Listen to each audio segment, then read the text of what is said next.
Les prix des voitures neuves vous semblent dingues? Vous aussi, vous avez l'impression qu'on nous pousse de force vers cet avenir électrique qui coûte une fortune.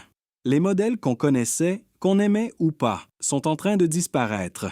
La petite citadine chic, la berline confortable, remplacée par des SUV à batterie, lourds, chers et qui, soyons honnêtes, ne font rêver personne à part les comptables. Eh bien, accrochez-vous. Prenez la marque la plus rentable, la plus admirée, celle qui semblait au-dessus de tout ça, Porsche.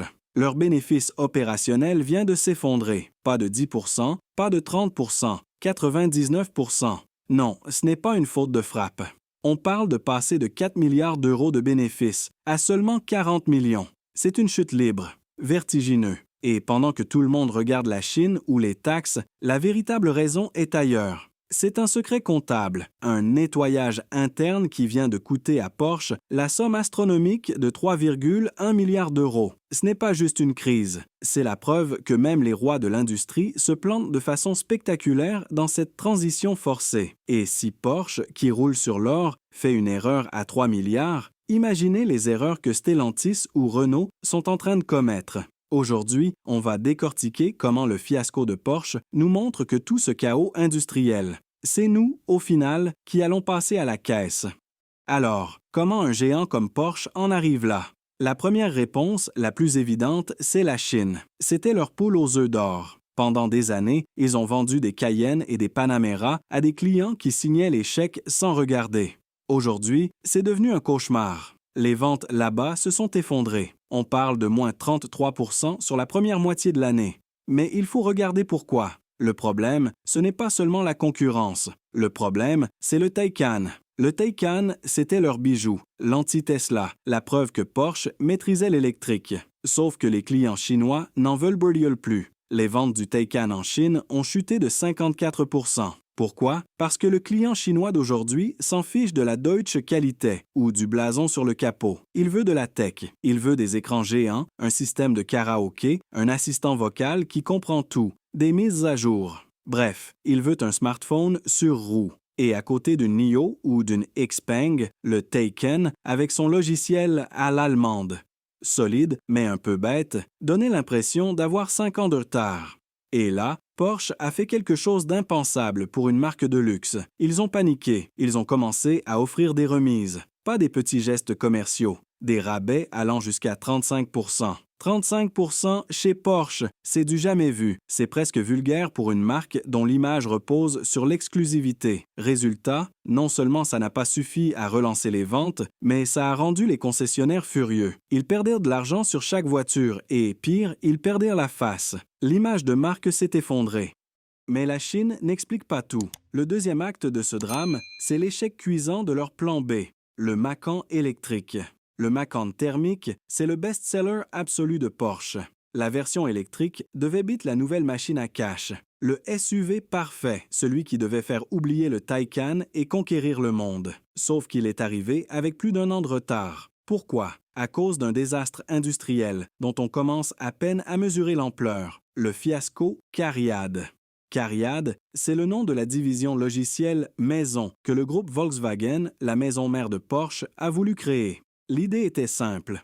On va faire notre propre Windows pour voiture. On sera les rois. Sauf que ça a été un bug monumental. Une guerre interne d'ingénieurs, des milliards jetés par les fenêtres, des promesses non tenues. 2000 ingénieurs qui travaillaient sur un navire qui coulait. La direction de Cariad a été virée, mais le mal était fait. Le Macan UV et son cousin, l'Audi Q6 e-tron, étaient basés sur cette plateforme logicielle ratée, la E3 1,2. Et elle n'a jamais fonctionné correctement. Pendant que Porsche essayait désespérément de faire marcher son GPS sans qu'il plante, les Chinois de Xiaomi sortaient une voiture, la SU7 en 3 ans, avec un logiciel ultra fluide. Porsche est arrivé à la fête avec 1 an de retard, et le buffet était déjà vide. Et pire, leur Macan EV, à peine sorti, est déjà technologiquement dépassé à cause de ce logiciel bancal qu'ils ont dû lancer quand même. Et vous savez quel est le comble de l'ironie dans cette histoire? Pendant que toute cette stratégie électrique, coûteuse et arrogante, prenait l'eau de toutes parts, qu'est-ce qui continuait à se vendre, et même très bien? Le vieux monde, le thermique, le glou-glou. Sur la même période, les ventes de la mythique 911, vous savez, la voiture de boomer par excellence selon les écolos, ont augmenté de 17 %. Les ventes du gros Cayenne à essence, une hausse de 20 %. Vous comprenez le paradoxe. Les voitures que Porsche essaie activement de remplacer, celles que les régulations européennes veulent nous interdire en 2035, ce sont elles qui rapportent l'argent. Le passé de Porsche est, littéralement, en train de financer son avenir raté. Mais il y a une ironie encore plus grande. Porsche sait que son plan EV est bancal. Ils sont terrifiés à l'idée de dépendre à 100 % de l'électrique. La preuve, c'est le seul constructeur au monde qui dépense des fortunes dans les e-fuels, les carburants synthétiques. Ils ont investi plus de 100 millions de dollars dans l'usine Haru Oni au Chili. Pourquoi? Pour sauver la 911. Pour pouvoir dire à Bruxelles, « Regardez, nos 911 roulent propre, ne nous les interdisez pas. » Porsche joue sur les deux tableaux. Ils dépensent des milliards dans l'électrique raté d'un côté et des millions dans les e-fuels de l'autre pour sauver le thermique. C'est la définition même d'une stratégie illisible.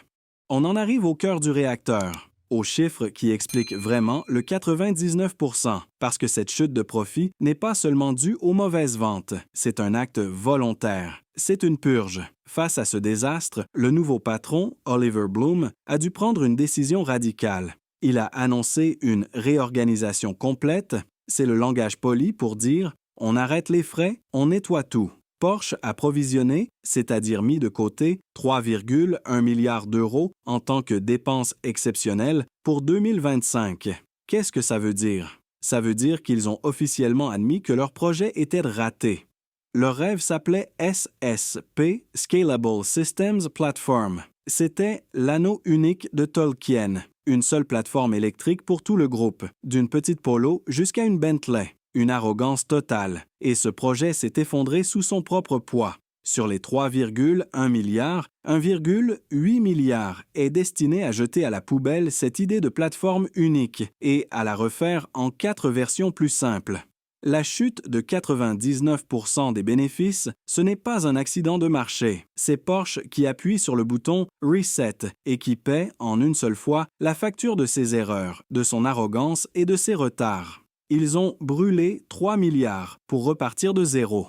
Alors, c'est fini? Porsche va faire profil bas et revenir au thermique? Pas du tout. Ils font le contraire. Ils doublent la mise. Puisqu'ils n'arrivent pas à concurrencer les Chinois sur le terrain des berlines et des SUV classiques, ils ont décidé de créer une catégorie où ils seront absolument seuls. C'est la fuite en avant. Leur nouveau plan secret s'appelle le projet K1. Et là, on est dans la démesure. Le K1, ce sera un SUV 7 places, plus long, plus large et plus luxueux que le Cayenne. Un véritable yacht terrestre, un monovolume de luxe pour attaquer un marché qui n'existe même pas. Mais le plus fou est sous le capot. Il utilisera une architecture électrique jamais vue de 920 volts contre 800 volts pour le Taycan. L'objectif? Une recharge de 5 % à 80 % en seulement 15 minutes et une autonomie visée de plus de 700 km. Leur pari est simple. Si on ne peut pas gagner la guerre du volume, on va gagner celle du haut du panier. Ils veulent créer une voiture tellement avancée technologiquement que son prix, probablement au-dessus de 200 000 €, voire 250 000 €, semblera justifié. Ils ne veulent plus jouer contre Xiaomi. Ils veulent jouer contre Rolls-Royce et Bentley, mais en électrique. Ce qui arrive à Porsche, ce n'est pas une petite grippe, c'est le symptôme d'une industrie malade. Malade de cette transition électrique menée à marche forcée, sans tenir compte des clients ni de la maturité de la technologie. Porsche nous prouve que même avec des milliards en banque et les meilleurs ingénieurs du monde, on peut se planter royalement. Et cette leçon, elle nous concerne tous. Regardez ce qui se passe chez nous, chez Stellantis. Carlos Tavares, le grand patron, est en train de faire exactement le même pari que VW, mais avec ses plateformes STLA, Small, Medium, Large. Et quel est le résultat? On annule les futurs DS3 et DS4. Pourquoi? Parce qu'elles ne sont pas assez rentables. Elles ne rentrent pas dans les bonnes cases de la nouvelle super plateforme. Donc, d'un côté, on supprime le premium accessible. Et de l'autre, on nous sort en urgence une Citroën C3 électrique à 23 000 €, une voiture low cost pour contrer les Chinois, mais sur laquelle les marges sont ridicules. Vous voyez le schéma? Le marché se divise en deux. D'un côté, des voitures de luxe à 250 000 euros, le K1, de l'autre, des boîtes à piles essentielles.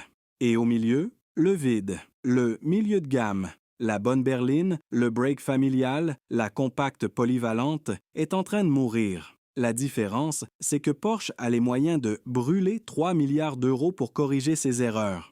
Mais quand ce sont nos constructeurs nationaux qui se trompent, qui paie la facture de leurs usines à restructurer, de leurs emplois perdus et de leurs voitures invendables? Le crash de Porsche, c'est un avertissement. Et la facture finale de ce futur électrique qu'on nous impose, c'est nous qui risquons de la payer. Très cher.